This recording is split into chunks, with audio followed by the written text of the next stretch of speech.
Phenomenal African Women UK. Ready to be inspired, celebrated, and empowered? Hey, it's the Afrodia Empower podcast, where we share our real and relatable experiences as young Black women connected to the African diaspora. Invite some friends and join the conversation with your hosts, Shernorva, Emmanuella, and Blessings. Okay, hi everyone. We are Afrodia Empower, and we're so excited to have you all to join us on podcast 15. Hey. That sounds really mad. It's been a long time. You guys can't see us, but woo! We've been going with you guys. Thank you so much for joining us today and for listening in. So today's topic is about this week that is happening right now, which is Mental Health Week. And we really wanted to be able to discuss with you and really have conversation and go deep into that. But before we go in that, obviously, we need to start with a little cutesy thing at the beginning. So, Yeah. Our question for today is, if you had one wish, what would you wish for? And there's no rules about this here, guys. No rules. Whatever you want. If you had one wish. You know when someone asks you something like that, something comes to your mind, and then you think, actually, let me be serious. So then you change it. Oh goodness. Could I go first? Yeah, go on. I would wish for free unlimited travel. So like I can be at uni or at work and I'm like, okay, yeah, I need time off. I'm going to Thailand or I'm going to Bora Bora, and it's for free. Like first class, free, all paid for, all inclusive. That's my wish. Yeah. That's a good wish. You say, yeah, that's my wish. Blessings, you said, yeah, that's my wish. We have to have a different wish. She's like, nope, we're not sharing. I'm not sharing this wish, no. Not sharing, fine. You know what? I don't even know what I would pick. Do you want me to say mine? Yeah, you go. So, I'm that cliche, yeah. I would ask for unlimited wishes. Don't give me one wish. That wish needs to continue going on. And on. There's no rules. I'm fed up of people telling me, no, it doesn't work like that. Are you the genie? Did you create this? For real. You're not. So, I'm going to do me. I don't know what I'll need and when I'll need it, you know? And I want to be able to use my wishes for myself, but for others too. So, if Emmanuella's like, actually, you know what? I don't just want free limited travel. I also want free food. Then I can say, genie, I need free food for Emmanuella. Do you see what I mean? Use one of my other wishes. Yeah. That's true. Okay. Do you know what I would wish for? I would wish for like some form of a really nice hotel style house in every single place in the world.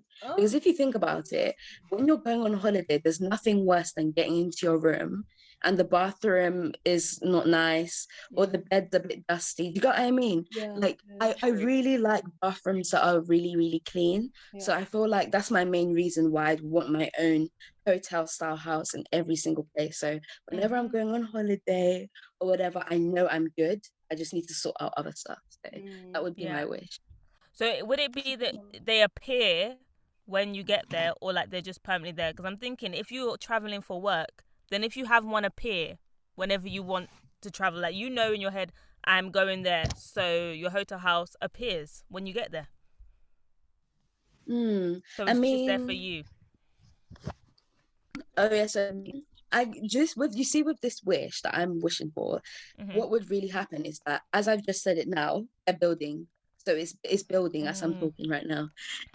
I sound so and right now I'm getting an email of where all the locations are. So I can just type in which country I need to go to and then it will just ping me back where the address is. So I just need to go there. That's it. Right. I've already got stuff, everything. Yeah. Right. So between all of us, I mean, we have the unlimited wishes. We travel with Emmanuella, so we're all good. Wait, and then when we get there, we travel with Emmanuella, as I was saying. And then when we get there, we stay in Blessing's house, and I can get us the food, I can get us the entertainment. You know what I mean? What we feel like in the moment. I can get us home if we need to quickly. Exactly. Yes, guys. So on that fantastical note, we'll go into the podcast for today. And just to kind of start us off, I know that we've all been adjusting to this new life, and I think when the pandemic started, it was going to be one of those things of like, when we come out, we're going to go back to normal, and I don't think there is a back to normal anymore. I think it's just going to be different, and it's like, as we've said in other podcasts, it is like we have to adjust with that. The only thing that we know for sure is that change is inevitable. So when it comes to our mental health, I think we also have to adjust the way that we look at that too. So guys, like, jump in and stuff.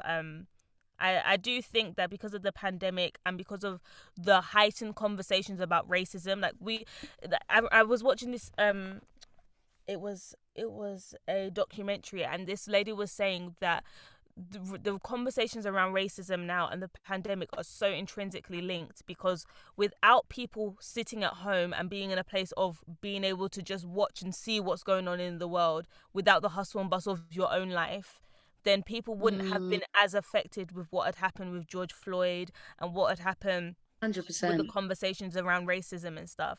But in terms of our mental health, all of that also has an impact on us. The same way that the pandemic has had an impact on us. Actually, those conversations and having to give so much of yourself also has an impact on our mental health as young women connected to the African diaspora. So what do you guys think? Yeah, like I very much agree with what you've said. I remember, when was it? Last year, especially after the murder of George Floyd and everything, like being on social media and everyone was posting a lot of things, and I was very much involved in all of it. I remember it got to a point where I realized I was like, I started to feel very emotional, like my feelings. I don't know how to describe it, but I became quite overwhelmed with all that was going on, and I need to take a break. So I feel like it's really important to also recognize that, in as much as we're being involved in these conversations, yes, they're great, yes, they are needed, but we need to know the limit for ourselves of, how do I put this? Um, yeah, when we feel that, I guess, we're not in the place that we should be or healthy enough to have this conversation without it affecting us in a certain way, then we need to realize, okay, we need to take a break from this and come back with a new, fresh perspective in the future. So I think that was my experience. Yeah. I think my experience was during just the Black Lives Matter movement and the unfortunate death of George Floyd. It's just the amount of black deaths that were so evident on Yeah. social media. It was almost traumatic and draining to see, because it wasn't just George Floyd. Um, Yeah. Breonna Taylor was being discussed. Mm-hmm. Just deaths in general, deaths from COVID, um, just unexplained deaths from young people in particular was being broadcasted on social media. Um, and I think just taking a break, I didn't know that it was affecting me that bad. But it was just, and then I took a break and I was like, yeah, this is affecting me. Um, and yeah, it's just it's unfortunate to see. Yeah. Um, 100%. yeah. And I think that we've all touched on a point that is important in terms of, you do need to take a time to step back and look at your life, especially with what has been going on with the pandemic and racism and the conversations around death, as we were saying as well.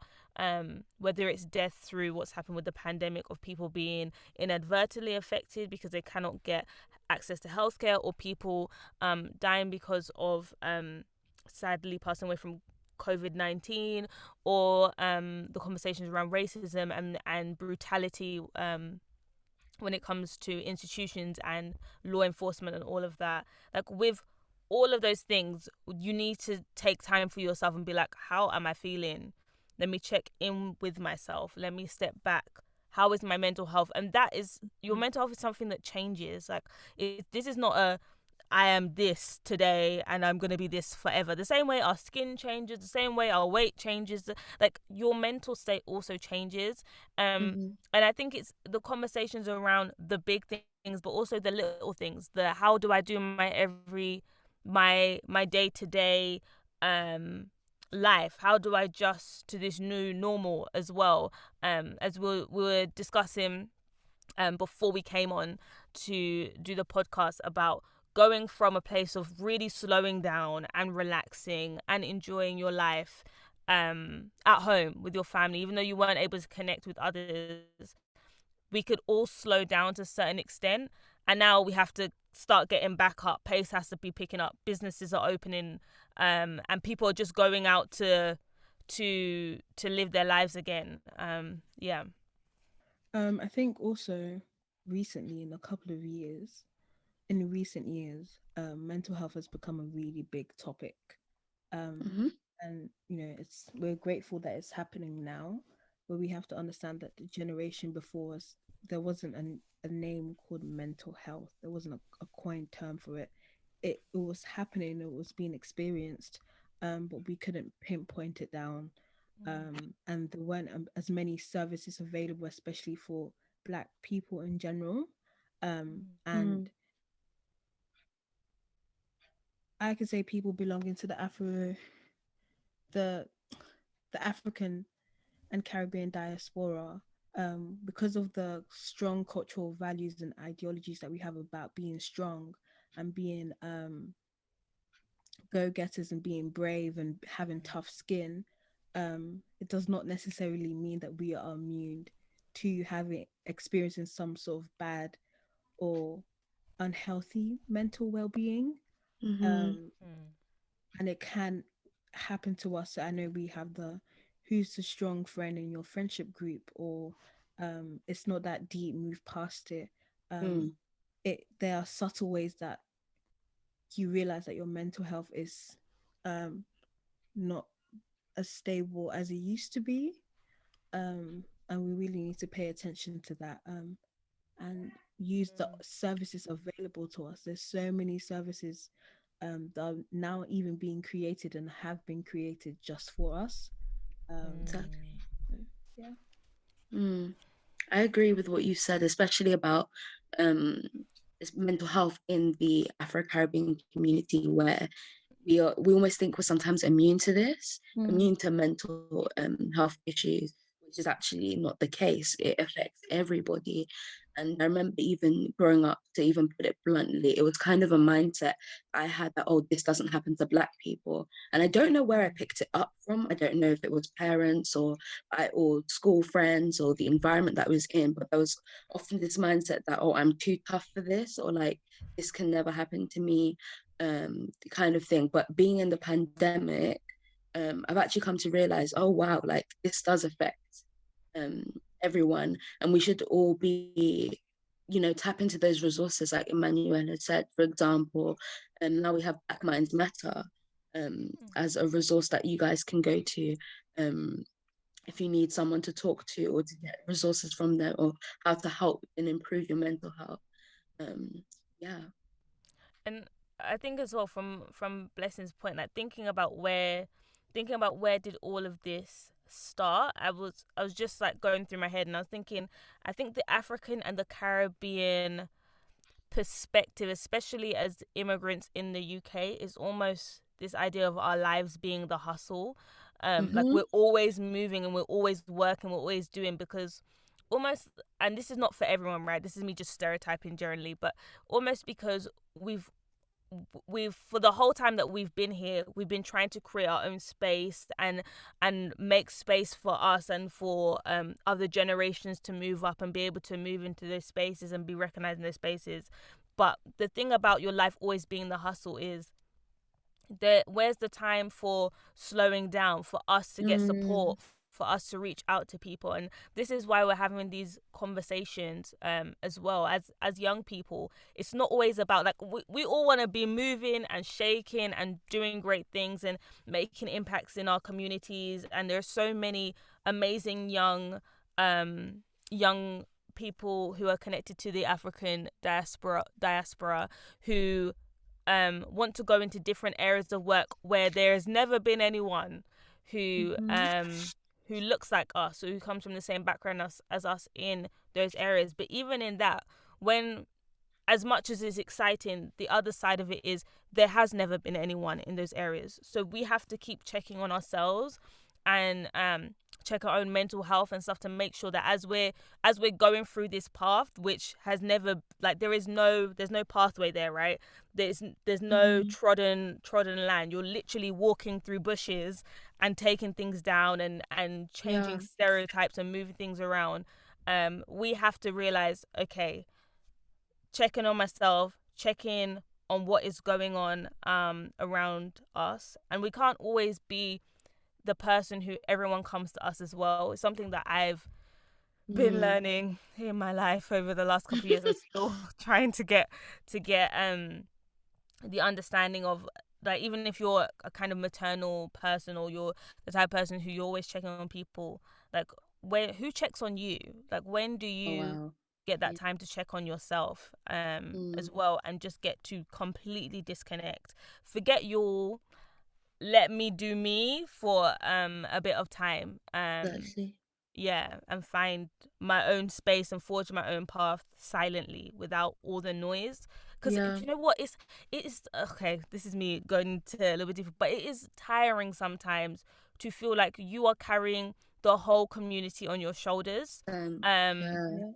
And especially when you're going into a place, you're realizing I am the first to do this, or no one's really done this, or there isn't this thing for my own community.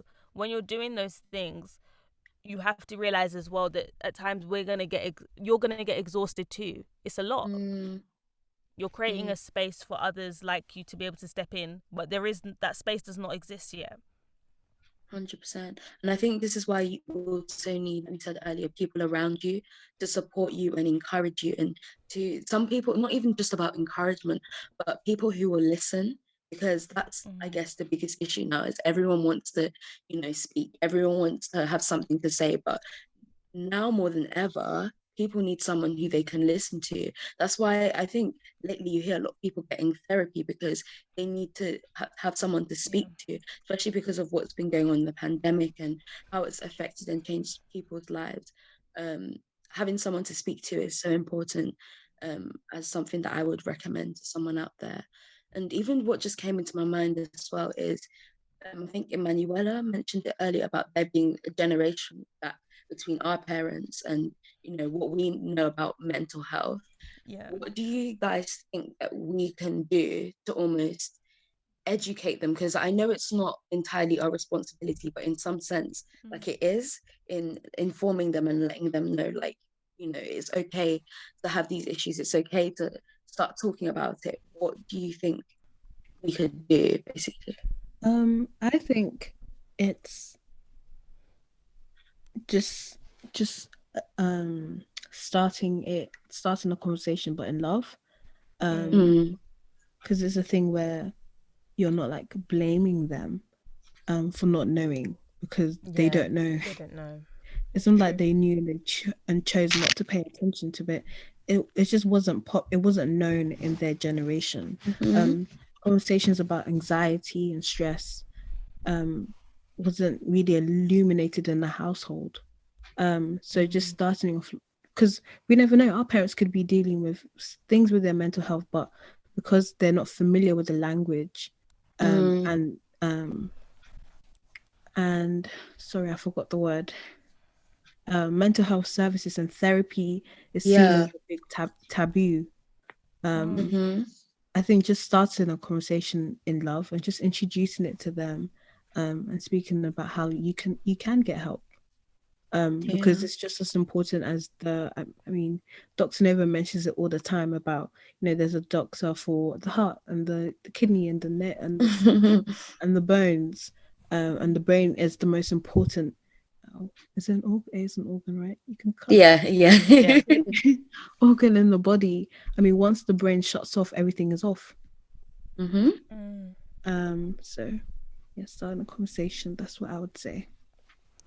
And I would add on to what Emmanuella is saying as well, that we need to to create this atmosphere for them to understand that there's a culture of support out there as well.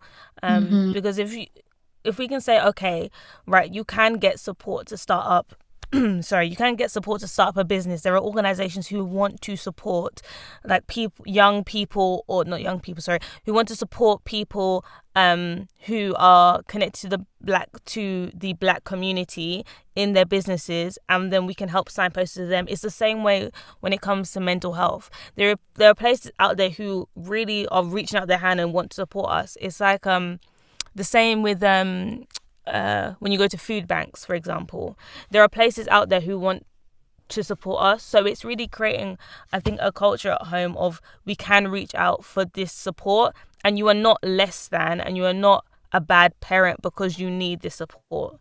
In the same way that it might be getting education around finances, or education around parenting, or education around schooling, and like education, careers, all of that. It's the same thing with mental health. There are places out there for us to be able to reach to and reach out to, and they want to help us as well. Yeah.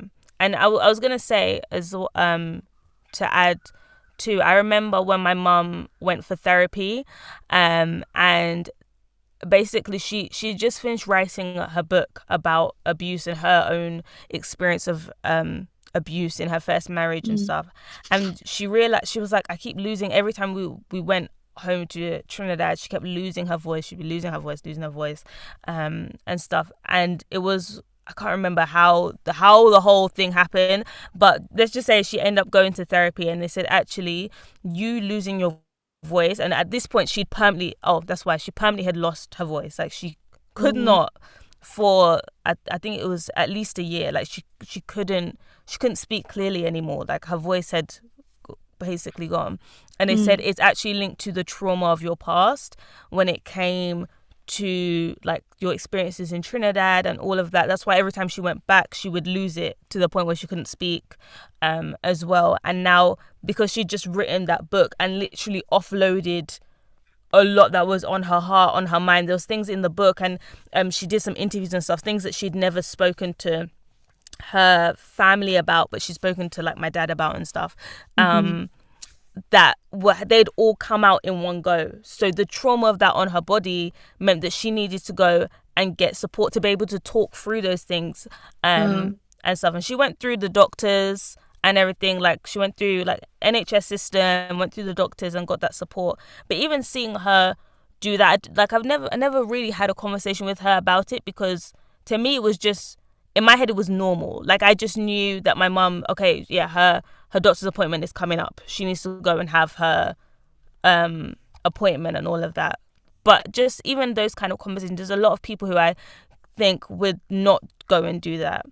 But there are a lot of people who also have like past trauma from childhood and past trauma from family life and stuff. And if we're not having those conversations with people around us who we love to decompress and let go of those things, then we need to have conversations with someone else, because like by bottling it up, all it does is just impact other areas of our life. It's impacting this, it's impacting that. Why am I so bad with money when I'm older? It's because when you were a child, there was this culture of money and wealth that was created that was in such a negative way. The way you viewed money, you guys didn't have enough, like all of that became trauma that's now linking to you as an adult, and you're wondering why money isn't staying in your hand and stuff. So there's some things that we can work on ourselves, and there's some things that we have to really go outside ourselves to get that support. And even when we're working on things ourselves, we're still getting things from people who are speaking about it outside, right? We're always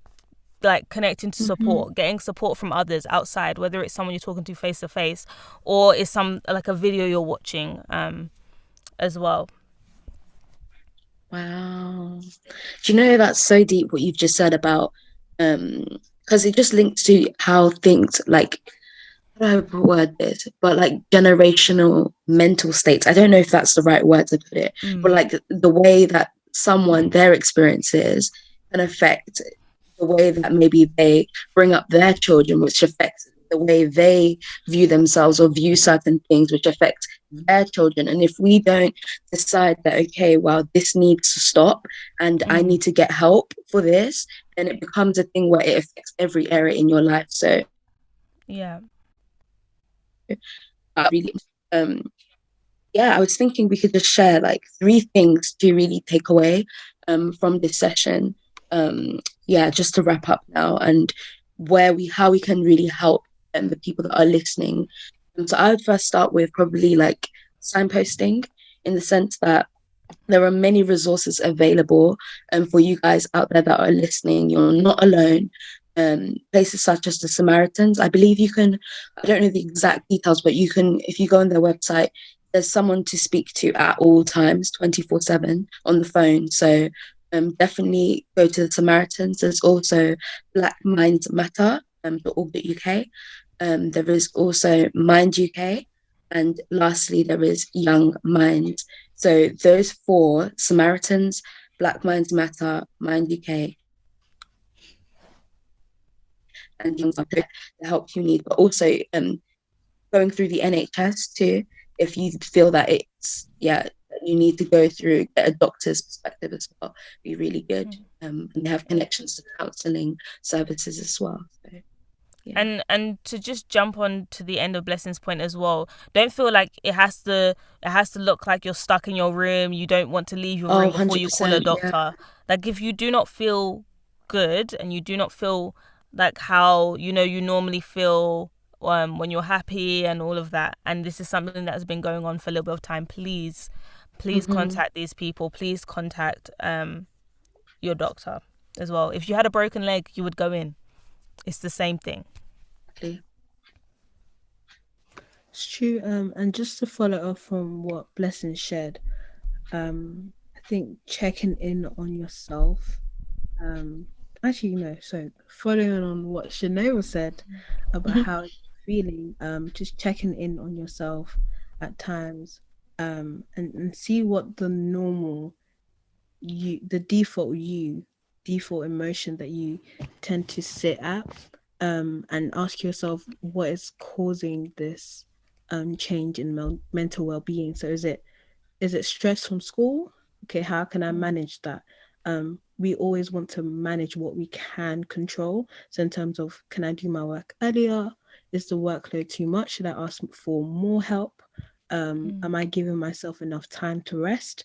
Sometimes mental well-being or like mental health illnesses such as depression and anxiety, there's actually hormonal changes within the body that can cause that as well. So it might not just external circumstances, it might be internal. So speaking to the doctor or going to the GP or speaking to someone, they can give you medication that can control your level of hormones. So it might not just be sociological, it could be biological as well. So yeah, check it in on yourself.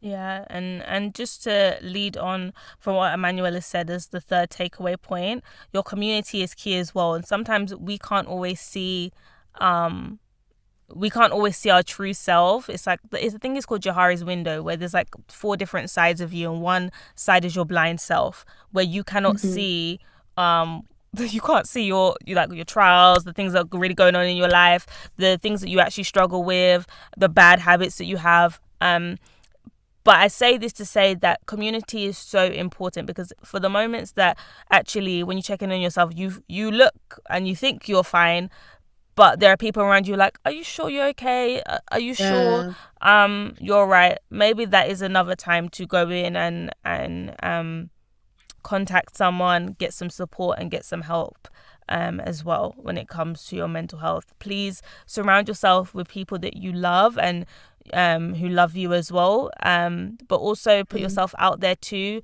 and join new communities and things that you're interested in as well, as a way of being able to support yourself during this time and stuff. If you love, I don't know, mountain biking that just came randomly to my head. So if you love mountain biking, but right now you can't mountain bike, still join the mountain biking community, because there will be people who will be putting up videos and pictures and things of what they used to really enjoy, and just being immersed in that space, or following a YouTuber who does that and being able to look back over videos. Something recently I've been doing is watching this YouTube channel where this guy goes to luxury hotels and like videos him going through it and stuff, and the experience, and talks about the food. But he doesn't talk through any of the videos. He just plays music in the back. But I find that really calming. As much as I'd love to be on holiday, just watching someone go through and like walk through the places, I'm like, oh my gosh, yeah, that's how it felt. To be able to do that, and that's good for me. Some people watching that will not be good for you. That are just going to make you feel sad, so don't do that. But find what works for you, and stay connected to community, whether that is people that you know or connecting to people outside. Just take that little leap of faith, dip your toe in the water, say, hi, my name is this, and I've just joined the community, and then people be like, hey. So yeah. So yeah, that is all for today, everyone. I hope you guys learned a lot. I learned a lot from you both, and I'm sure this is a very important conversation that will be continued. It's the beginning, it's not the end. So thank you so much all for listening to today's podcast. And yeah, make sure you follow us on our social media at Afrodia Empower on Instagram, and we will see you next time. Bye for now. Bye. We're really glad you joined us today. Check us out on Instagram, Afrodias, and comment on today's podcast post. Don't forget, be phenomenal.